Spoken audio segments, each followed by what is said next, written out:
Final votes are still being tabulated across the state, but we're already seeing some clear results in key races across Colorado. Tonight, the winners, the losers, and what it all means for you. It is primary election night in southern Colorado. Good evening, I'm Bart Bedsole. And I'm Heather Skold. Thanks for making us your choice on this special night of Colorado election coverage. A huge turnout tonight for voters across the state. According to the Secretary of State, Jenna Griswold, there were well over 1.4 million ballots cast this year.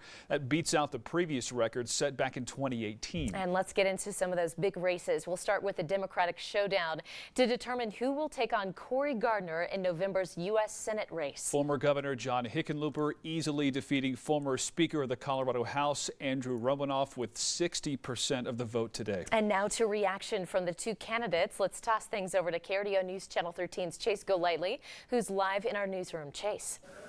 Heather, Bart, the divide between these two candidates was so big that this race was called early.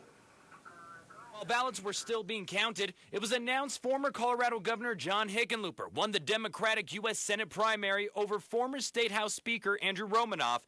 Hickenlooper giving this video statement after the announcement. I wandered into politics because I believed I could make a difference for people, and I've never quit believing that. He also thanked his opponent for the campaign he ran. Romanoff giving his concession speech only an hour after polls closed. I called John Hickenlooper a few moments ago to congratulate him and to pledge my full support in his race against Cory Gardner. But now Hickenlooper's focus is changing to his new challenger, incumbent Republican Senator Cory Gardner. It's going to take all of us together to beat Cory Gardner and bring about the change this country so desperately needs. And it appears Gardner and the Republicans anticipated Hickenlooper's win Tuesday night. John Hickenlooper. Being a senator would be meaningful, but I'd hate it. This political ad airing 2 weeks ago, showing Gardner laughing at comments Hickenlooper made during his failed run as president, saying he would not be fit to be a U.S. senator. But Hickenlooper says those comments are in the past and is ready to take on Gardner.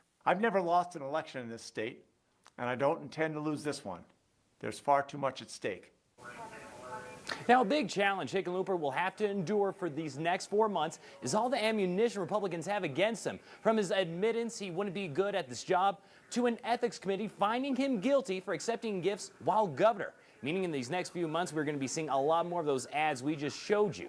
Reporting live in the newsroom, Chase Golightly, KRDO News Channel 13.